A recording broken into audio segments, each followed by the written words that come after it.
Hi, I'm Seamus McLean Ross, as I just said. But I playing Colin McKenzie, the eldest son of the McKenzie family. And after Red Jacob's passing, Colin and Dougal are thrust into this world of political navigation to fight for that ultimate prize of the lairdship. Due to our father not leaving a clear heir, they are thrown into this world. Three words to describe my character are stoic, intense, and all-seeing. Dougal. Dougal You're is. going the right way? Did you say Tony? Sorry. Was it Tony next? Sorry. Is it? I'm not No, I sure. think it goes this. Okay, sorry. Sam, you can go ahead. Clear as mud. Dougal is loyal, passionate, and fierce. Do we just do three words? So I'm Conor MacNeill. I play Ned Gowan, who is the legal advisor, the bleedier to the McKenzie family. And I think three words to describe him are wise, loyal, and patient. I'm Rory Alexander. I play Murta Fitzgibbons-Fraser, who is best friends and cousin to Brian Fraser, and I am sort of the ward of Mr. Lord Lovett. Three words to describe his character: hopeful, loyal, and romantic. That was beautifully said. Hello there, my name's Tony Curran. I play Simon Fraser, Lord Lovett, clan chieftain of the Fraser clan. I would say he's Lord Lovett is devious, he's ambitious, and he's uncompromising. Lord Lovett has fallen down in his luck. He lives at Castle Leathers, which is unfortunately could do with a lick of paint.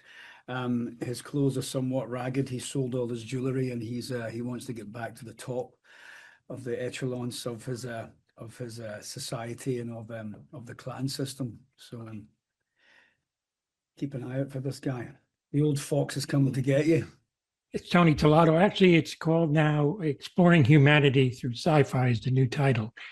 I want to ask you, gentlemen, there is a power vacuum as the series starts. So, from the basis of your characters, is there any apprehension in this vacuum and what could end up happening? Maybe something positive or negative? Oh, absolutely. They are tumultuous times, especially in Castle Leog, when the shift of power is in play, especially when it's such a formidable character as Red Jacob, who has not only led the clan, he seized power from the previous successor. And so there is a whole new wave of potential leaders of this clan. It's not like a king where they leave a clear birthright heir. It is epically gained through by merit and skill and deft intelligence, and so it's going to be who has the ultimate power to achieve that against the whole sea of opposition. I think as well for my character, it feels like it's a vacuum that will implode. I think at the beginning, I don't know if Ned can see a way through genuinely, and he has a lot to wrangle to make it work.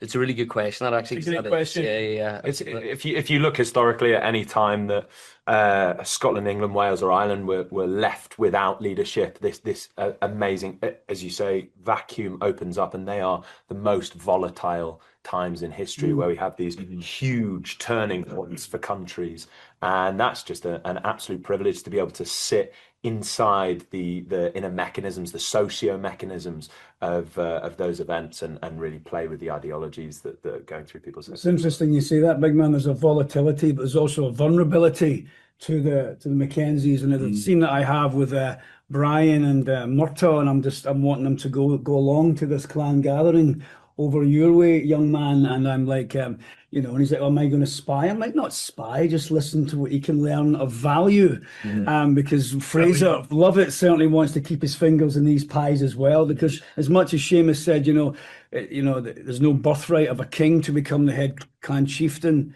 you know, Ned is obviously trying to keep these two quiet and keep them peaceful and find someone who will lead the Mackenzies with dignity and you know, with strength. But at the same time, there's a deviousness to who's going to become the next leader as You know, so well. you see opportunity in that vacuum. I Oh, suppose, absolutely, yeah, most Yeah. definitely. It's not fair game. It's pretty Machiavellian stuff, isn't it? Absolutely. It means every piece of information is valuable.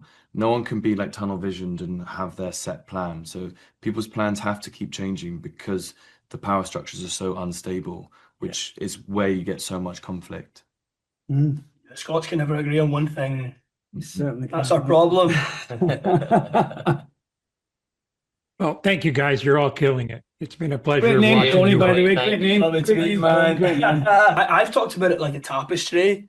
This show, I think, stepping into a universe is something personally as an actor I've always wanted to do because it's such a detailed world, and I think the fact we've been gifted this spin-off show is just adding more contrast, more detail to an already beautiful painting.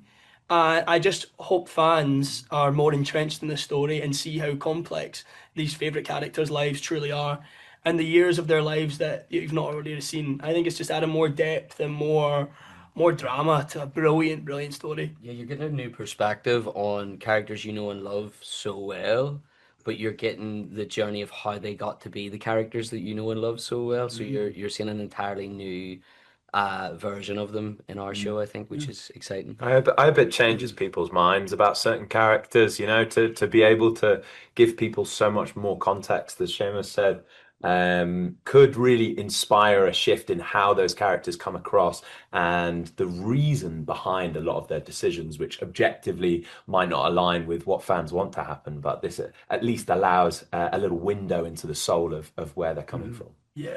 Obviously, Diana's novels were adapted for television for Outlander, but with our show, the sort of the new beginning, sort of the genesis of where these incredible characters came from, we have carte blanche in that sense to do whatever we want to do, from the First World War back to the sort of first Jacobite rebellion in 1714. So we've, as beautifully put, Seamus mentioned the canvas that we have sitting before us. It's sort of empty, and all these gentlemen will be, waving their brushes on it. So it'll be interesting to see what actually comes out of that. Hopefully, the fans will respond to it. Yeah.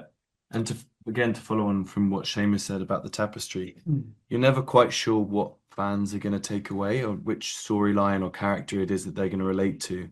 And because the characters are so detailed and that, there's a few stories that you can follow, everyone kind of has an opportunity to let something resonate with them that might be different from someone else who watches the show.